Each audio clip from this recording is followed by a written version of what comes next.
సంక్రాంతి పండుగ అంటే ఆంధ్రాలో ఫేమస్. మరి ఈ పండుగ షాపింగ్ కి ఎస్ఆర్ షాపింగ్ మాల్ ఫేమస్. చాలా బాగుందండి. అంటే సంక్రాంతి ముందే వచ్చిందన్న ఫీల్ కలిగింది. మెగాస్టార్ తనయుడుగా, గ్లోబల్ స్టార్గా అద్వితీయమైన నటన, మహా అద్భుతంగా. ఎర్లీ మార్నింగ్ 4కి లేసి వచ్చి సినిమా చూసాం. కనుల విందుగా ఒక ఐఏఎస్ ఆఫీసర్ ఎలా ఉండాలి, ఒక ఎలక్షన్ సిస్టమ్ ఏంటి, భారతదేశంలో ఒక ఎలక్షన్ కమిషన్ అనేది ఉంటుంది, చాలామంది తెలియదు. 324 ఆర్టికల్ ప్రకారం వెరీ పవర్ఫుల్ ఆర్గనైజేషన్. ఒకప్పుడు టిఎన్ శేషన్ గారు చేశారు. ఆ రోల్లో ఐఏఎస్ ఆఫీసర్లో అసలుకి ఎక్స్ట్రాడనరీగా చేశాడు. తర్వాత తండ్రిగా రైతు పాత్రలో అద్భుతంగా నటించాడు. డ్యాన్స్ విషయంలో కావచ్చు, టెక్నికల్ వాల్యూలో కావచ్చు, అద్భుతమైన నటన. రంగస్థలంలో మరొక్కసారి రంగస్థలంలో ఎట్లయినా అద్భుతంగా నటించాడో, ఆ మాట రాని రామ్ చరణ్ గారి నటన అద్భుతంగా ఉందండి. అంటే చాలా సంతోషం. సంక్రాంతి 10వ తారీఖు ఈరోజే రిలీజ్ అవటం, ముందే సంక్రాంతి వచ్చిన ఫీల్తో సకుటుంబ సపరివార సమేతంగా ఈ సినిమాని చూడొచ్చు. పోటాపోటీగా ఉందండి. అప్పన్న క్యారెక్టర్ ఏంటంటే మాట రాని వ్యక్తి. ఏ విధంగా రాజకీయాలు అనేది ఎలా ఉంటాయి, రాజకీయాలు ఏ విధంగా ప్రభావితం చేస్తాయి, సమాజాన్ని ఏం మార్చగలం అనేది చాలా చక్కగా అప్పన్న పాత్ర చూపించారు. అదే సమయంలో రాజకీయాల్లో అడ్డం పెట్టుకొని ఏ విధంగా లక్షల కోట్లు సంపాదించుకుంటారు, ఇసుక మాఫియా, మైనింగ్ మాఫియా, లేకపోతే బియ్యం అక్రమ రవాణా, అన్నీ. అంటే సమాజంలో ఈ రుగ్మతలు, ఈ పాలిటీషియన్స్ అంటే ఏంటంటే 10 కోట్లు ఖర్చు పెడితే 100 కోట్లు సంపాదించే ఈ రోజుల్లో వాళ్ళు అట్లా ఖర్చు పెట్టిన తర్వాత ఏ విధంగా దోచుకుంటారనేది చూపించారు. అది ఏ విధంగా కంట్రోల్ చేయొచ్చు అనేది ఒక ఐపీఎస్ ఆఫీసర్ పాత్ర చూపించారు. తర్వాత ఎలక్షన్ కమిషనర్గా ఇటువంటి వాళ్ళని ఏ విధంగా నిర్మూలించాలి, ఈ భారతదేశం నుంచి ఇటు గొప్ప దేశాన్ని ఏ విధంగా కాపాడుకోవాలనేది ఎలక్షన్ కమిషనర్గా చూపించారు.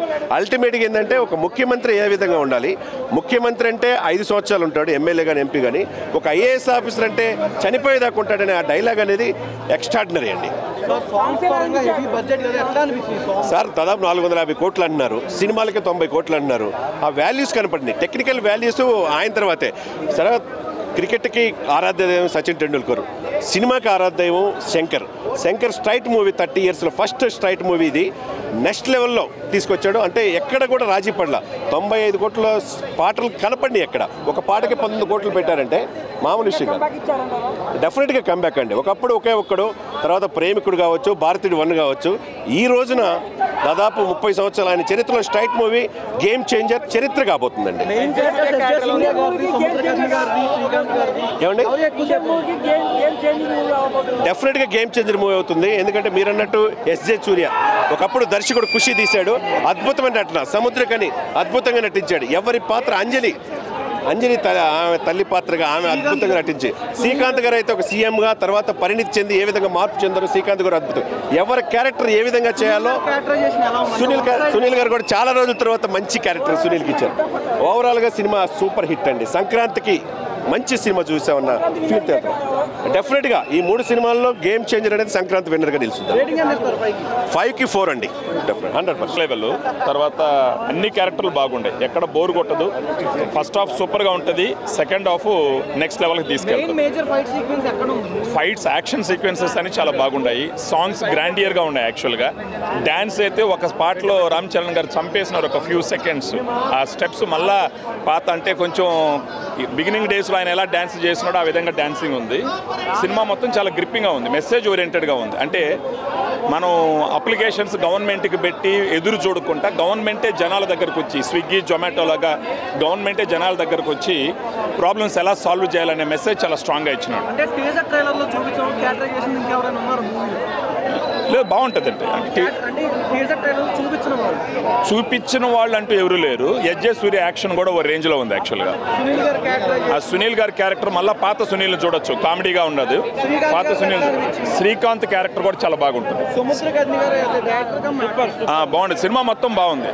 ఈ సంక్రాంతికి పాలిటిక్స్కి నచ్చిన వాళ్ళు, తర్వాత రామ్ చరణ్ ఫ్యాన్స్, ఇది మొత్తం బాగా నీట్గా చూడొచ్చు. దీన్ని ఓవరాల్ రేటింగ్ 3.5 to 4 మధ్యలో పెట్టచ్చు, guarantee. He did many roles and every role he nailed it. I can say this is a true comeback for Charan and Shankar did a really good job. So it was a really nice movie. Sankranti families prefer this movie and yeah, it is a family movie and every Indian citizen need to watch this movie.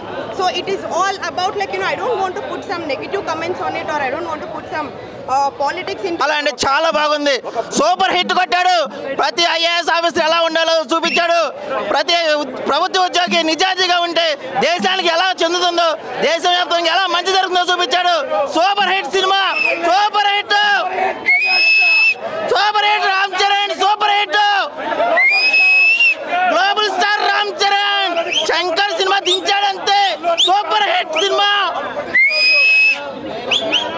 చేస్తున్నారు. అంటే మనం ఇన్నాళ్ళు చూసిన రామ్ చరణ్ వేరు, ఇక్కడున్న రామ్ చరణ్ వేరు అనిపించింది. చాలా ఫ్రెష్గా ఉన్నారు. ఆయన స్క్రీన్ మీద ఆయనకున్న ఎనర్జీ, తర్వాత కియారా గారితో ఉన్న కెమిస్ట్రీ అసలు చాలా వండర్ఫుల్గా ఉంది. హీరోయిన్ని కూడా ఎక్కడ వాడాలో అక్కడ వాడుకున్నారు, ఎంత వాడాలో అంత వాడుకున్నారు. క్రేజీ అంటే క్రేజీ ఉండే వీళ్ళిద్దరు కెమిస్ట్రీ మాత్రం. సాంగ్స్ అయితే ఐ ఫీస్ట్, అసలు దోప్, రామ్ మచ్చా మచ్చా, జరగండి, 3 ఐ ఫీస్ట్. అసలు ఐ ఫీస్ట్ అంటే I feast. Shankar trade mark movie అన్న. శంకర్ గారు ఆయన ట్రేడ్ మార్క్తో తీశారు సినిమాని. స్టోరీ, స్క్రీన్ ప్లే ఎక్కడ తగ్గకుండా చాలా బ్యూటిఫుల్గా వెళ్ళింది. ఎక్కడ ల్యాగ్ అని కూడా అనిపించదు మనకి. రామ్ చరణ్ గారి ఫ్లాష్ బ్యాక్లో ఉన్న క్యారెక్టర్ని ఎంత అయితే హైప్ చేశారో ఆ క్యారెక్టర్కి రామ్ చరణ్ గారు న్యాయం చేశారు. అలానే ఆయన కాలేజ్ స్టూడెంట్గా ఉన్న క్యారెక్టర్, అట్లనే ఐఏఎస్ ఆఫీసర్గా ఉన్న క్యారెక్టర్, ప్రతి చోట యాక్టింగ్ మాత్రం ఎక్కడ తగ్గలే రామ్ చరణ్ గారు. అవి చెప్పలేము మనం, కానీ అవి అవుతున్నాయి, అవి వాస్తవం, అవి ఉన్నాయి.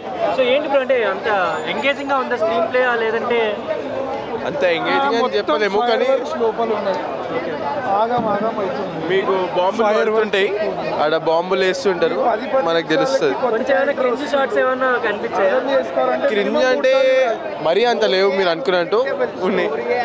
ఎవరు అనుకోరు అది అట్లా అవుతుందని. చాలా ట్విస్టులు ఉన్నాయి, మంచిగా ఉంది, కానీ కొంచెం లాగ్ ఉంది అంతే. అది తప్పించి బాగుంది.